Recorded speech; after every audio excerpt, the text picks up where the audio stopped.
You're listening to The Partially Examined Life, a podcast by some guys who at one point set on doing philosophy for a living, but then thought better of it. Our question for episode 304 is something like, how do judges make decisions in hard cases? And we read Ronald Dworkin's article, The Model of Rules from 1967, and a secondary source, the Hart-Dworkin Debate, a short guide for the Perplexed by Scott J. Shapiro from 2007. For more information, please visit partiallyexaminedlife.com. This is Mark Linsenmeyer, exhausted by the linguistic limits of some particular phrase in Madison, Wisconsin. This is Seth Paskin, acting on principle and not policy in Austin, Texas. This is Wes Alwan, not controlled by any established rule, but exercising discretion in Cambridge, Massachusetts. This is Dylan Casey, maintaining discretion in Madison, Wisconsin. So this is on the Hart-Dworkin debate. I was inspired to do this. We watched some of these Jeffrey Kaplan videos on YouTube explaining Hart's concept of law for our last episode. And his next one in the series was on the Hart-Dworkin debate. And we had already planned to read some Dworkin for this upcoming episode on unenumerated rights, where we will consider the most recent abortion ruling. So this seemed like a great piece of connecting tissue, but it's complicated in that there were several articles between Dworkin and not so much Hart, but Hart's followers back and forth for many years, starting with this one that we read, The Model of Rules, 1967, concluding with this book from the 80s, Law's Empire, that I didn't want to pull out. But I happened to, in Googling around, find this Shapiro article, which sums up everything. So that was nice. I also looked at a second pass at this from 1977 by Dworkin from his book, Taking Rights Seriously. Chapter 4 is called Hard Cases. It's just a very long chapter. Also, in the concept of law that we read last time by Hart, the chapter after we stopped, chapter 7, is called Formalism and Rule Skepticism, which seems to be the one that is most directly about judicial decision making. So I looked at that as well. But we really already covered most of the concepts in that in our last episode in one way or another. So we have some optional stuff that we could bring in some points from if we want. But I think the key thing is this first Dworkin article with some additional information from Shapiro. And actually, following up on Shapiro, there was another article that I looked at this morning that Dylan said he liked by the old professor by some of us, Brian Leiter, explaining theoretical disagreement from 2009, which is a direct response to the Shapiro argument, saying that, yeah, Dworkin was really confused. We should say that the Shapiro summarizes the early Dworkin critique of positivism and then the later critique, which I think is in Hard Cases, right? What he calls Model of the Rules 1 and Model of the Rules 2. Well, there is a separate article called Model of Rules 2, which I downloaded but did not have us look at. Hard Cases just happened to be the one that Kaplan in his video had referred to. And so that's why I pulled out. It has some good case law examples. I only read the first few pages of that. Does that spell out the second critique, or is it just adding to the first critique? No, it's actually still more about the first critique. It's just that Hard Cases gives more of what Dworkin's positive account. I'm glad we read the Shapiro, because I think the conclusion by many, including Leiter, is that first critique, that earlier critique has been handled, which we'll get into the details, obviously, and that it's been responded to and put to bed. But Shapiro gets us back into more powerful second critique, which opens things back up. Am I wrong to see Dworkin as making a kind of a fundamentalist critique of Hart, or accusing Hart that effectively your position descends into a kind of relativism that's unacceptable, and that you have to have solutions for lawmaking that have a fundamental standard, sort of a parallel to, a very common tension in moral philosophy or philosophy in general. Or a critique of positivism, that positivism is generally taken to be, in every scenario in which that term is brought up, to be sidestepping important issues, right? If you say that positivism in science is basically verificationism. In other words, every sentence about the world either can literally be affirmed by some experience or other, some test, or it's just meaningless. And that, of course, sidesteps a whole, we've had great critiques of that. But legal positivism, as we described last time, is supposed to be less objectionable than that, but still saying that the law is not based on morality, that the law is just a thing that people came up with. So Dworkin is arguing against that. If you want to say it's a fundamentalist thing, you'd have to say more of why that. Well, I just mean fundamentalist in the sense of the critique that you'd make of something like positivism is lacking the proper grounding that would allow us to make decisions the way in which you would criticize relativism or something like that. I mean, you could say that one of the critiques, although it's not put this way, is that there's some trouble going from fact to value, right?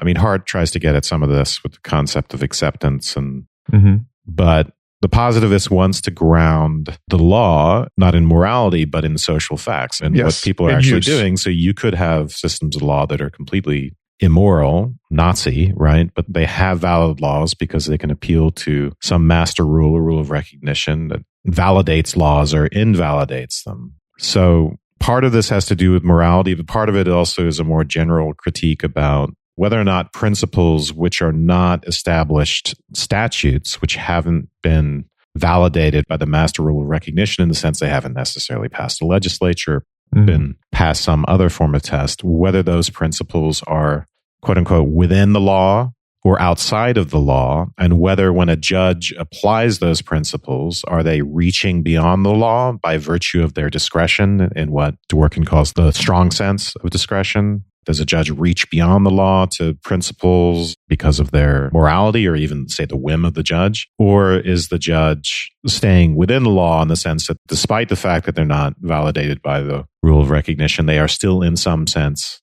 part of the law? And what a judge is doing, they may be exercising discretion in a weak sense by applying the judgment and figuring out what falls under certain concepts and things like that, but they're not doing something extra legal there. They are kind of bound. That's the idea that we want to get at, is that even when judges are doing weak discretion, they're still bound by those principles, and they're bound by them not just because the principles are precedents. Some principles just recommend themselves. I guess, Dylan, that kind of gets at your point about this, that it does ultimately seem to open the door into fundamental moral considerations, like what is really right and wrong, what is really just and unjust. And it seems like the positivists want to keep that aperture closed, and the light always seems to leak in. Seems like you can't fully close that off. And you're right. The way that I was maybe oversimplifying Dworkin was basically saying, isn't he just in a straightforward way saying that law ought to be grounded effectively in something like what is actually right, a kind of moral argument? And my understanding is that's the way his original critique was taken very straightforwardly, but he also revised his critique later on. And what you just said, Wes, makes me think that maybe in the stronger sense, Dworkin would be saying effectively, Hart, your goal in your critique of Austin and your refinement of positivism under Austin was to make it actually more successful in an account of both what law does and how it successfully manages to articulate what legal means as a theory of law. But in a stronger sense, Dworkin would be saying, well, you failed at this, Hart, because you haven't accounted for how hard cases are taken care of. And so therefore you have failed in a proper philosophical understanding of law. And if you did, it would have a satisfactory answer for that. And that also explains why someone like Shapiro or even Leiter focus on this as having a better defense of positivism against hard cases, and just say basically, look, there's a response that Dworkin just willfully ignores. I want to hear Seth's take on the model of rules, because you were saying in Slack how he just goes point by point and refutes Hart, which Shapiro is totally unconvinced by, but you seemed sympathetic to that. I guess my question is, he talks about social facts versus moral facts.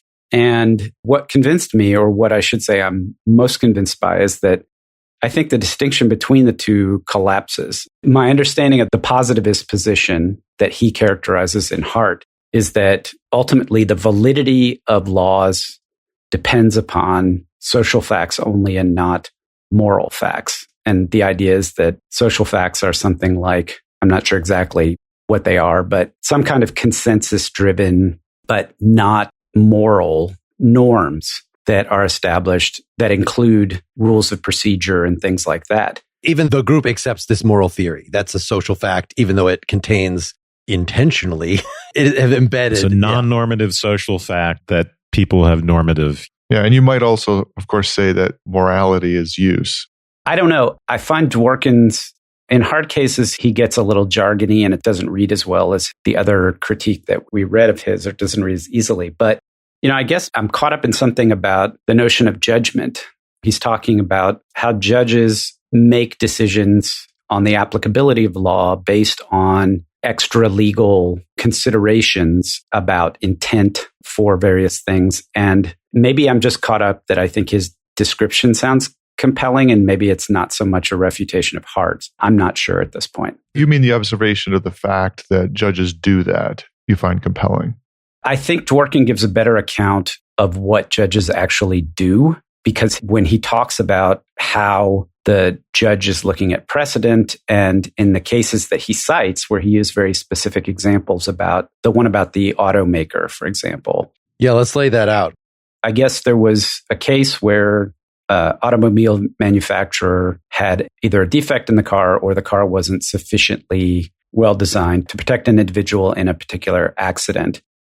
And even though the individual had, in buying the car, had signed a waiver that said, the automobile manufacturer was not liable, he still had sued the automobile manufacturer, and the court decided in his favor. There were a couple of different reasons, but one of the key ones was that the court said, well, because automobiles are a critical, think of it as a tool, or are needed by individuals, the automobile manufacturers have a responsibility to make good cars. Not just make good cars, but to take precautions that the consumer might not be necessarily aware of when they signed the waiver about protecting them. And that these considerations outweighed the considerations that in just the legal process of the contract signing or the waiver signing by the individual. The individual can't waive that because it's an obligation that the automaker had that was unwaivable. Yeah, the other principle at work here is some waivers are not enforceable because you can waiver your way out of, just like some contracts are unenforceable.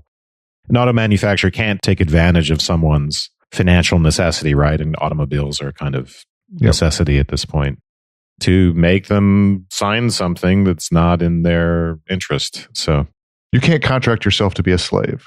Yeah. Henningsen versus Bloomfield Motors. 1960, yep. So in this case, right, the court said you can't enforce that, but there was no law that said, well, you can't enforce contracts that are too onerous or something like that. So Dworkin is claiming that it looks like they just applied their, at least this is the point under dispute, is did the judge just apply their intuitive moral sense that that's just not fair? Or what would be the basis? The positivists would say, look, the law has run out there. The judges just legislate at that point. They just insert their moral opinions. And Dworkin is saying that misunderstands how judges see their own moral opinions in this case. And I think this is even in Hart, that Hart really thinks that what they are and they should do is what's the spirit of the law, the laws that are passed. And so it's not just the explicit laws on the books, but all the judicial decisions in the past. So this is the big thing that Dworkin introduces, is he wants to distinguish between the rules that have been passed, whether they're as the result of laws or just rules established by judicial precedent, and legal, not moral, but legal principles, which Dworkin claims are actually part of the law. And so following on this whole British common law thing of, there are all these traditions, laws aren't just made out of a vacuum that the legislature we could do anything and just creates things, but that there are pre-existing traditions, principles, something that the laws are then created to flesh out. And so when the judges are deciding on a case, they don't just look at the previous decisions and the laws on the books, but they look at this tradition, which in fact, so when you're saying, what is my own moral opinion on this as a judge, what you're actually doing is saying, I'm a member of this society, and this society, its laws were built on fairness and justice and all this stuff. And so what does the spirit of that law tell me that I should say in this case? This is critical because you're not only looking to precedent in this case. Sometimes there might be a way to use precedent to justify a principle, right? But sometimes you're not going to be able to do that. And in this case, arguably, judges are thinking more broadly about community standards of fairness, right? Mark, like you were just mentioning, you can actually appeal to that sort of thing, not just a precedent for principles. But there would be a distinction between, I'm going to understand my own take on this as being a reflection of the community standard versus my assessment of what the community standard is. Those are two different things. It seems like the latter would be more like what certainly Hart would say a judge ought to be doing. I'm not 100% certain about Dworkin, where part of that is assessing what the state of the community standard is. which could be distinct from what the judge thinks. Them making the extrapolation that whatever their opinion is a manifestation of the community standard would be just prima facie wrong. Look at me using legal terms in the middle of this podcast because we're talking about. Dworkin doesn't actually address that specifically until the end of the hard cases essay, but he kind of wants to say, in some rare cases, you're going to have to look at it like a sociologist and say, what is a community standard? I don't necessarily share that. And he talks specifically about there might be a notion of dignity inspired by Aristotle. And you might ask, does the notion of dignity of a person entail, as in the Thompson article we read in Abortion, that nobody can be forced to give a great deal of their time and attention to someone else that would violate their dignity. And therefore, that would carry over, as Thompson said, into abortion. And you could evaluate that without yourself believing in that notion of dignity. But in most cases, they're shared terms. Like, it's not like you say, I don't really believe in dignity. No, you believe in dignity. We're just having an argument about what the word dignity actually means. It's like a philosophical argument. If we want to, in philosophy, argue, what is dignity? So you come up with a theory of dignity that explains as much as possible the actual laws that have been passed in the name of dignity, the actual precedents that have gone in the name of dignity. And that's how you figure it out. And in most cases, because you're a member of this moral community, you are going to have some stake. I think, Dylan, you're right. Obviously, since people disagree, it can't just be, well, what's my personal moral opinion? But as a judge, you get in this mode where there's not a clear distinction between what's my personal opinion and what is the spirit of the moral community. Because you're a member of the moral community and there is some complex relation between those things.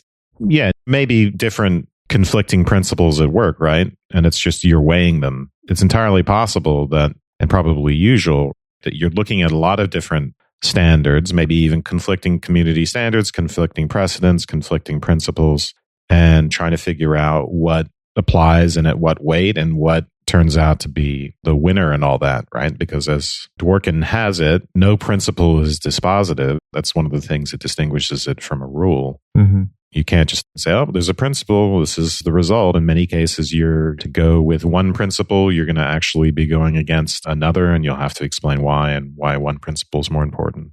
Could we just say why that's not the case with rules? The notion of a rule versus a principle, the rules are intended to be descriptive and applicable, and they hold or they don't hold. And rules should not conflict. If they do, then one of the rules needs to be revised or is wrong or is not applicable in the situation. So there should be no conflict. Whereas principles can conflict with each other and, depending on the situation, might have different weight. And so what's interesting about what Wes was talking about and what Dworkin brings up is that in a very specific instance, the judge has to, or the jury or whoever it is that's making the system, may have to weigh the applicability and the weight of specific principles in that particular instance. And that same set of principles applied to a different instance, the weights may differ or the applicability may differ. So you can't necessarily use a principle as part of a precedent in that respect. But what's also important about it is that there may be disagreement. So a ruling may favor a defendant in one case, and then it goes to appeal, and the decision is to weigh the principles differently. And that's not a disagreement about the applicability or the validity of a rules. It's this fungible nature of the way in which interpreters of the law bring these principles into play and weigh them. And that in itself is indicative, at least to me, that what's happening is not something that's strictly within the confines of the legal system, and that it's about right application or right interpretation in a particular instance. Yeah, let's give an example of that. I forget what this case is called, but there's the guy who gets an inheritance by killing his father. Is that the Riggs? And technically, legally, he's entitled to his inheritance, but the judges say, well, there's a principle at work that someone can't profit from a crime, and so he can't have his inheritance. But that doesn't mean that principle is going to be dispositive or have the same weight in every case, right? So if someone breaks a work contract for a higher paying job or something like that, there are many cases in which you could break a law, profit from it, and it would be fine. Let's stop for a sponsor break. One of the great things about the holidays is spending time with those relatives and friends that you only see rarely. You not only get to hear how they're doing, but share opinions, tales since the last time you saw them, and stories of the past. When I was a kid, before emails and toll-free calling, it was also common for families to send out one-page annual updates via snail mail. Memories fade, however, and mail gets thrown away or recycled. Have you ever thought how great it would be to have a memento of your loved ones and their stories? You could undertake your own interviews and do your own history, but let's be honest. Few of us had that level of discipline and commitment. That is the genius of Storyworth. Storyworth makes it fun and easy for anyone to write a book about their life. Every week, Storyworth will email your loved one a single life-related question that you pick from their collection, like, what's the bravest thing you've ever done? Or, if you were to do it over, what would you do differently? All they have to do is reply with a story. Then after a year, Storyworth compiles their stories, memories, and even any photos into an exquisite hardcover book, creating a valued keepsake. For us, that means a coffee table book that reminds us frequently of our loved ones and is always on hand for review, alone or at family gatherings. Millions of stories have already been told with Storyworth because they make the process so simple. Get started with your loved one for the holidays, and before you know it, you'll both be cherishing those timeless stories for generations to come. Help your family share their story this holiday season with Storyworth. Go to storyworth.com/PEL today and save $10 on your first purchase.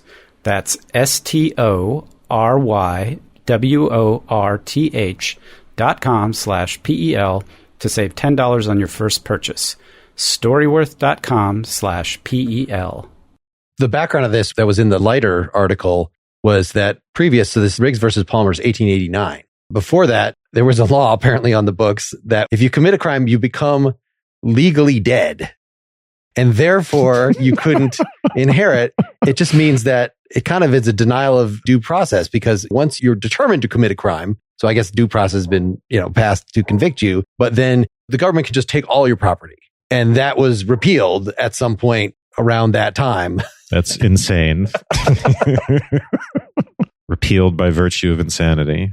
So this was an elaboration or a specification of, we've given felons back their property rights. But in this case, we're not going to let the murderer directly profit off of the person that he murdered.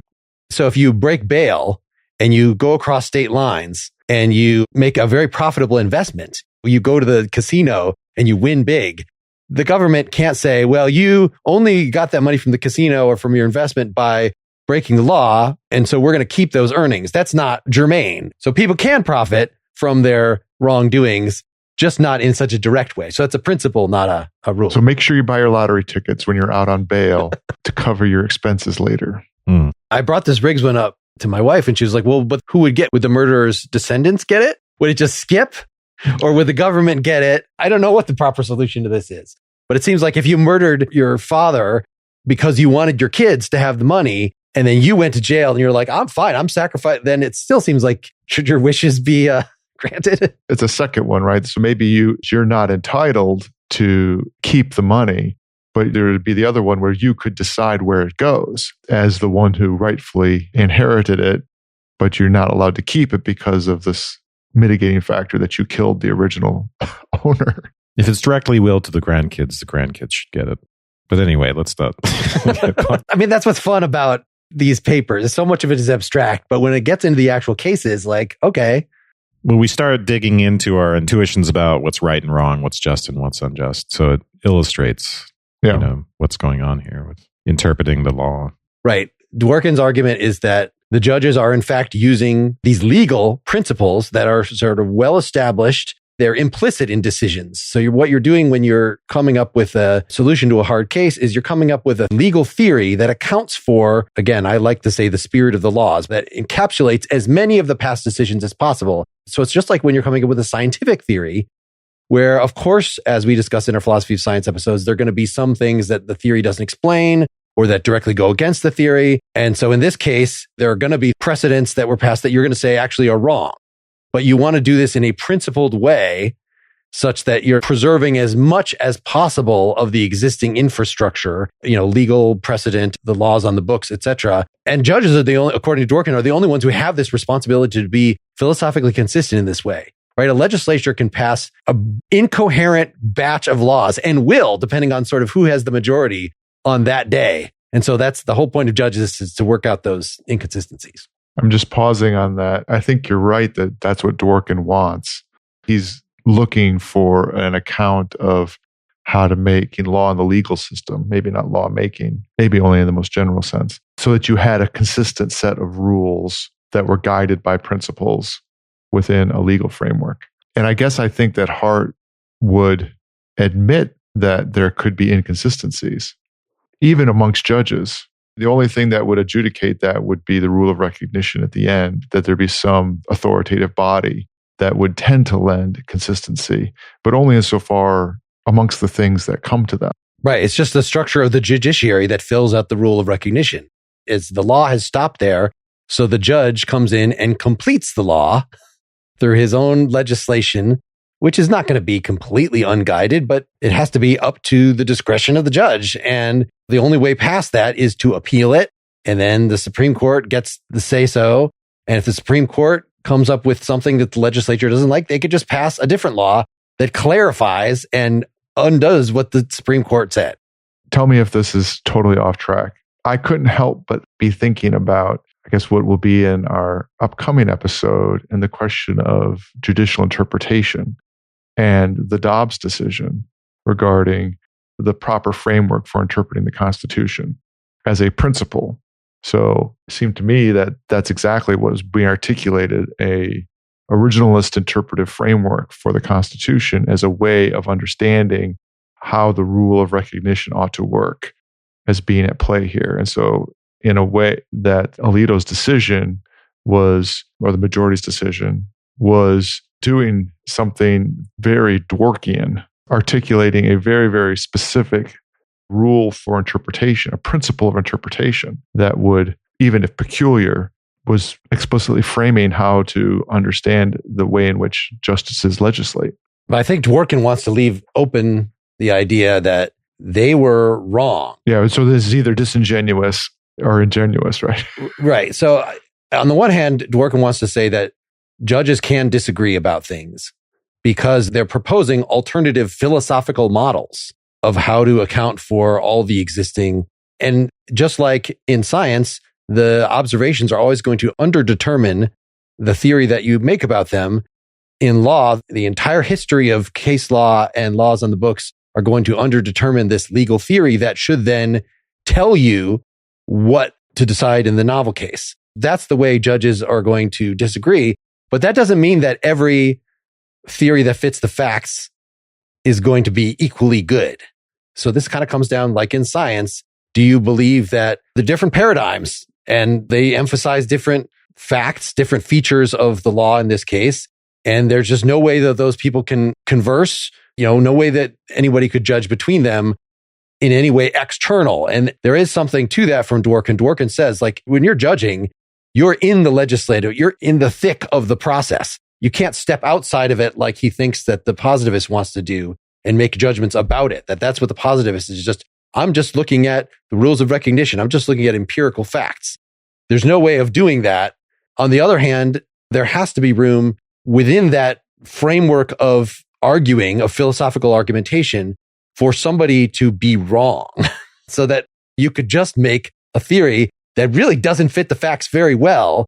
And so I think he's going to say about this abortion case that Alito and them, they just are ignoring significant principled precedents that they should not be. It is not really within their purview that they are going beyond a reasonable assessment of existing precedent and legal facts and whatever. Until we get to that next time, I don't know how really to decide that. We'll get into that. What you just described from Dworkin about the way in which you can't get out of the thick of it struck me as a straw man critique of Hart, because I would have thought Hart in his positivist structure would say exactly what you just said. Yeah, why isn't discretion enough? Maybe we should get a little more into discretion and say the positivist does seem to build in a pretty good mechanism for going beyond and saying it's not just about the application of rules, primary laws that have been established according to the rule of recognition, and then applying those rules. There are hard cases, and the judges have discretion in those cases. And Dworkin has to defend himself against the charge that this is merely semantic, because he wants to say, well, when judges are using their quote unquote discretion, it's weak discretion and they are bound by something, right? By something that's within the law. The dispute is over whether principles are in the law and legally binding as a matter of the law, or whether the judge with discretion, with strong discretion, is reaching outside of the law, which we have to make sense of how is that a real difference? Shapiro will end up saying that actually the positivists are able to answer that pretty handily. Just to clarify, you're wondering whether there is really a distinction to be made between strong discretion and weak discretion. You're wondering if that's just a false distinction. I guess we need to say what weak discretion is. So the examples that he gives in the Dworkin's 1967 article, discretion, like a hole in a donut, does not exist except as an area left open by a surrounding belt of restriction. Somebody who's judging balls and strikes is exercising a weak sense of discretion because we already have standards. Like, it is a strike if it is within, it's just a matter of who's going to measure that. So it's like, well, it's up to your discretion. It's your job to be the measurer of that as the umpire. So fine, we'll leave it to that. And we could even say that it could be the tradition of the ball game that we're going to say you're right, even if then we have cameras and say, actually it should have been a strike, not a ball. But we're going to say the rule leaves it to the umpire's discretion. There are two senses of weak discretion, though. This is the second one that you're describing, in which we say an official has discretion in the sense that even if they're in the middle of the hierarchy, the decision stops with them. It's their discretion, right? The umpire can't be appealed to something higher, even though the camera, right? We may consider that in a way higher in the hierarchy or something else. But to me, the more relevant sense of weak discretion is just judgment, right? So if you say to an officer, take your 5 best men, your 5 most experienced men, and do such and such, perform this mission. It's the officer's discretion to decide which 5 men are the most experienced. And that is a matter of discretion in the weak sense. It just means, well, you got to use your judgment. And ultimately, it doesn't mean that officer is not bound by something, right? He could make a bad decision. He could take his 5 most inexperienced men or use the wrong criteria for experience, but it's really just about using one's judgment sensibly. I thought you meant experience at Pokemon. And that's not... I got my 5. But strong discretion would mean something else according to Dworkin. Those two versions of weak discretion just seem to be special cases of each other. The authority in the case of the police officer selects the 5 members to go on this mission, and he has discretion over that, isn't any different than the umpire having discretion over the balls and strikes. And also, you may say, well, he commits too many errors and we need to have a higher authority. And you could have the same thing. I mean, it's the same thing saying that, well, the sergeant makes too many errors on who is actually the best. But in the end, it has to do with them implementing a bound. It's up to them to be the judge within the bound of a set of questions, and the variation that's there has to do with their judgment. What's strong? Yep. Strong discretion would mean that you're not bound by the standards set by the authority in question. So, for instance, if you pick 5 men, you're not bound by any precedent or principle about which men are experienced that comes from within, the military authority, because there's nothing in the rules that say what experience means. So the sergeant has to make a decision according to strong discretion about what experience is. There's no sense in which they're looking within the law, so to speak. This for Dworkin is something that just this is not what's happening. This is not the right way to describe what's going on when the sergeant is picking the 5 most experienced men. There's a sense in which he is actually still bound by the authority, right? The principle involved in picking the most experienced, he would get in trouble if he just picked the people who are best at Pokemon. That would be a misapplication of his authority and a failure for him to follow the order in the correct way. So that's kind of the intuition here. Shapiro wants to say that what's governing the behavior of the officer in making that choice is still somehow internal to the authoritative system. It's not just his discretion going beyond that system.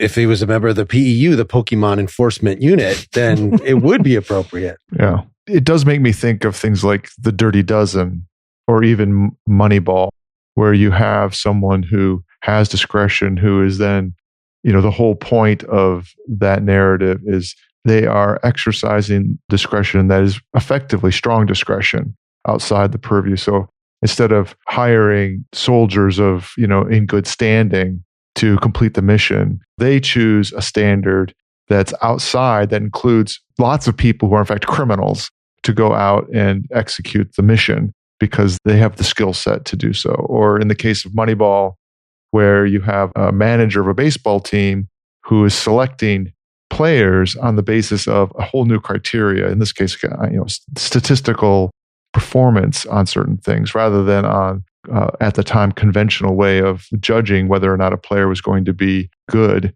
And is executing his discretion, a kind of strong discretion that, well, I'm manager and I get to say what a good player is. In the case of judges, to move on from those examples, because I'm still a bit confused by all of this in all honesty, even as I try to make this argument for Dworkin.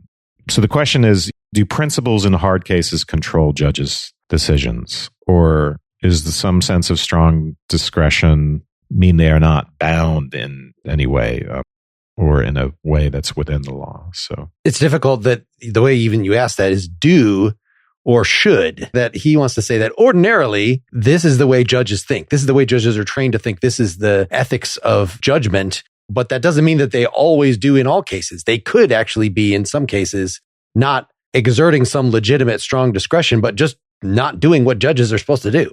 Yeah. Do principles control doesn't mean do they in fact always determine. It just means odd. So, he'll say the positivists might say principles aren't binding or obligatory. And Dworkin thinks this is a mistake because, judges could be criticized for not taking principles into account, especially things that other judges have been attending to for some time. You might say plaintiff was entitled to you taking into account that principle. That's another way of trying to say that's more than discretion at work there. You're bound by something. Is this the nub of Dworkin's critique of positivism, that it's incomplete? Is it that it's incomplete as an account of what actually happens, or it's an incomplete account of what ought to happen, like how a proper legal framework should work? I mean, I would think both. If he can't account for what actually happens. Well, no, I think he says at one point that it's a critique as a description of what does happen, because I think he finds Hart's description insufficient or inadequate as a description of what actually happens.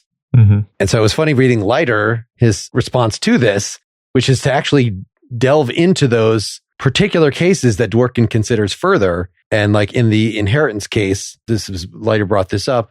It was the very same judge that was, I can't remember exactly the details of this, but he really thought that, just like we cynics might say, the Supreme Court only passed this because they're against abortion in the first place. Supreme Court only passed this because, and you just lay out their political agenda. And the judges all on all stripes, they all deny, this is not what we're doing. You don't understand judging at all. And Leiter seems to be saying, well, in these cases, you can very clearly understand why the guy that wanted to deny the man the inheritance for killing, because this is just a judge that, looking at his other cases at the time, was super moralistic. And damn the law, it's not fair that he should cash in on this. And so that was just in the character of that judge. Whereas the one who denied that, who said, no, actually, it's the law that the person should be able to keep it, was somehow involved in that same case that I mentioned about getting rid of, criminals are no longer persons. So he had some interest in revising that. So Leiter, at least in that portrayal, is being a cynic, or, what is normally called a legal realist, which says, I think on the grounds that Dworkin is objecting to, but is very much compatible with positivism, that, the judges just do whatever they want when the law runs out in those hard cases. Ultimately, I think Shapiro will successfully show us that positivism is not really incompatible with sensitivity to legal principles. There's a good response to that. As a way of sort of closing out part one here, the dispute part between Dworkin and Hart was the least interesting part of this to me. Like, it was more just Dworkin came up with some ways of talking about this, like legal principles versus legal rules, that are illustrative. and that were not directly in Hart, even though Hart later says, well, you could put principles. I didn't mean to rule those out. So to me, Dworkin is just adding to this explanation for how judges make decisions. And I don't care so much about this distinction between them other than what I just laid out is what are our grounds for critiquing a judge who makes a decision in a hard case like the abortion one that just passed? Is there any grounds for us to say that they were wrong? And I think arguably from either of these guys, there still are grounds to say they're wrong. That Dworkin was wrong, that Hart did not say. There was just this absolute strong freedom of discretion, blah, blah, blah. But at the same time, he didn't have Dworkin's conceptual framework for saying why they're wrong. So Dworkin's addition is valuable. Well, wrong not just because they're not applying a rule, right? But wrong in some different sense involving principles. All right, well, it seems like a good place to wrap up part 1. Come back next week for part 2. If you're a Partially Examined Life supporter, then you can get part 2 right now. It'll be the next thing in your feed. If you want to become one, go to partiallyexaminedlife.com/support. I don't think there will be a part 3 to this episode, but we did record a very good nightcap that will be released, alongside shortly after part 2 that you definitely want to hear. So throw in a couple bucks. It won't hurt you. Thanks, everybody.